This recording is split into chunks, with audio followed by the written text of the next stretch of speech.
हमारे पास एक क्वेश्चन है।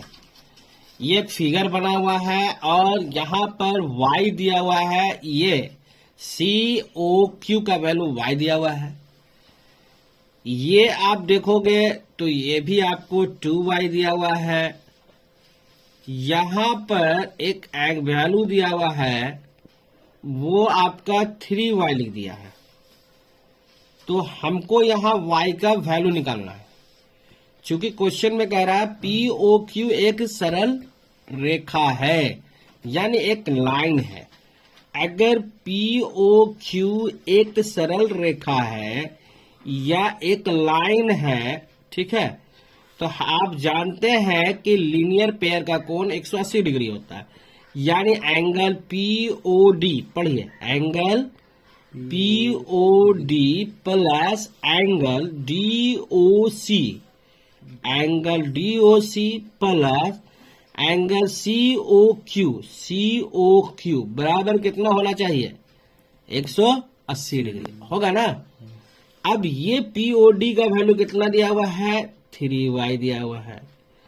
DOC का वैल्यू कितना दिया हुआ है? आपका 2y दिया हुआ है प्लस COQ का वैल्यू कितना दिया हुआ है? y दिया हुआ, इक्वल टू 180। 3 और 2 कितना हो गया? 5 और 1 कितना हो गया? 6। 3 2 5 और 1 6 ठो y नजर आ रहा है, जोड़ के लिख दिया 180। y का वैल्यू निकालोगे तो 180 को क्या करोगे? 6 से भागा देना पड़ेगा इसको निकालने के लिए y। तो 6 को 30 बार में काट दिया, 6 18 0 एगो। तो y का वैल्यू जो निकालने बोला था वो मेरा कितना निकल गया? 30 डिग्री निकल गया। बात समझ में आया? इसी तरह से एक क्वेश्चन और हम आपको दिखा रहे हैं यहाँ पर। बहुत ही अच्छा और इंटरेस्टिंग क्वेश्चन है, जिसको आप लोग खुद भी सॉल्व कर सकते हैं। देखिए, मान लीजिए क्वेश्चन नंबर मैंने दिया है कोई भी, ये दूसरा नंबर क्वेश्चन को लेते हैं, ठीक है। यहाँ पर क्वेश्चन को ध्यान से देखिएगा। बोल रहा है AOB, क्या बोला? AO और B एक स्ट्रेट लाइन है, सरल रेखा है, और यहां पर एंगल बन रहा है आपका x। क्या बन रहा है? एंगल x बन रहा है। यहां पर एक और भी दिया हुआ एंगल, ये आपका एंगल है, वो है आपका 2x। कितना है? 2x। हाँ, और एक एंगल और दिया हुआ है, वो x प्लस 20 दिया हुआ है। क्लियर? यहाँ एक D डायमेंशन है, यहाँ C है। अब बोल रहा है x का वैल्यू जो है वो क्या होगा, है ना। तो अभी जो ऊपर वाला जो क्वेश्चन आप बनाए वो सेम बनेगा इसका भी। आप ये एंगल और ये एंगल, तीनों एंगल को जोड़ के 180 लिख दीजिएगा। देखिए, ये एंगल कितना है? x plus 20। ये कितना है? 2x। और ये एंगल कितना है? x इक्वल टू कितना हो जाएगा लाइन का? 180 होगा ना, 180। अब देखिए, 2 एक 3 और एक 4x अपनी जगह पर प्लस 20 इक्वल टू 180। कितना हो गया ये? 180। ये 20 इधर आके माइनस हो गया। क्या हो गया? माइनस हो गया ना जी, 20 डिग्री। तो उधर माइनस कर देंगे। चलिए, इसको हम माइनस करते हैं। एक क्वेश्चन यहाँ भी था, ये बहुत अच्छा क्वेश्चन था, कि इसको भी थोड़ा सा देख लेते हैं पहले, उसके बाद देखते हैं इसको, पहले सोल्यूशन करने के बाद। तो यहाँ पर मेरे पास जो आया है वो देखिए कितना है? 4x। लिखिए यहाँ आप लिखेंगे 4x equal to 180 minus 20 degree. ये कितना हो गया? 160 आएगा कि नहीं आएगा? x का वैल्यू निकालेंगे तो कितने बार में कटेगा? 4 नीचे चल जाएगा।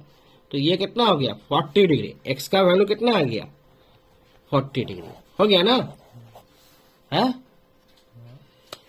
देखिए, ये हम कल आपको क्वेश्चन बताए थे, जिसमें आपको निकालना था कि एक सर्कल दिया हुआ है। क्या दिया हुआ है आपका?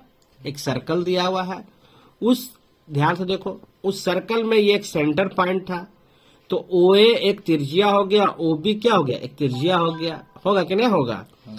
अब यहां आपका 40 डिग्री दिया हुआ है, तो ये एंगल आपका नहीं मालूम है, और ये जीवा है, AC और BC आपका 2 जीवाएं हैं। इस पर यहां कितना कोण बन रहा है वो हमको मालूम करना था। क्वेश्चन में यही था। यहाँ 40 दिया हुआ, इस क्वेश्चन मार्क से यहाँ कौन बनाना है। और हमने इसको क्या किया, छोटा सा इसको ब्रेक किया। देखो सर्कल है यहाँ पे किए, ए बी एक लाइन लिया, सेंटर हो लिया, यहाँ 40 डिग्री। चूंकि यह जो है एक त्रिज्या है ना, त्रिज्या है, और ओ बी और ए बी क्या है, त्रिज्या है।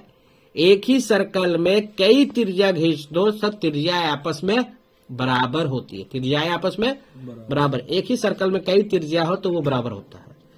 तो ए ओ बराबर ओ बी होगा, ओ ए बराबर ओ बी होगा, जो कि रेडियस हो गया। क्लियर, बात समझ में आया। तो अगर हमको ये दोनों बराबर है तो इसकी भुजाएं, तो इसका कोण भी आपस में बराबर होगा। तो ये 40 हो गया, ये 40 हो गया, ये कोण मालूम करना है, 180 है यहाँ पर मेरे पास।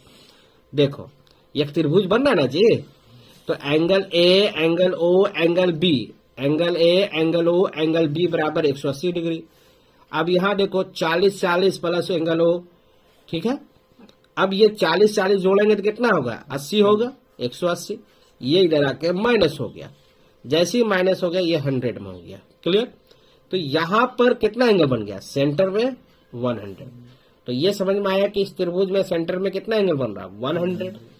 आपने पढ़ा एक प्रॉपर्टीज कि वृत्त में का केंद्र जो है उसके जीवाओं पर बने हुए केंद्र का, जीवाओं पर बना हुआ केंद्र जो है वृत्त के केंद्र का दुगना होता है। यानी यहां मान लो x है तो इधर आपका 2x हो जाएगा। तो यहां आपका 100 बना हुआ है, कितना बना है 100, तो इसका 100 का आधा कितना होगा 50। प्रॉपर्टीज के अनुसार से ये भी प्रॉब्लम सॉल्व हो गया।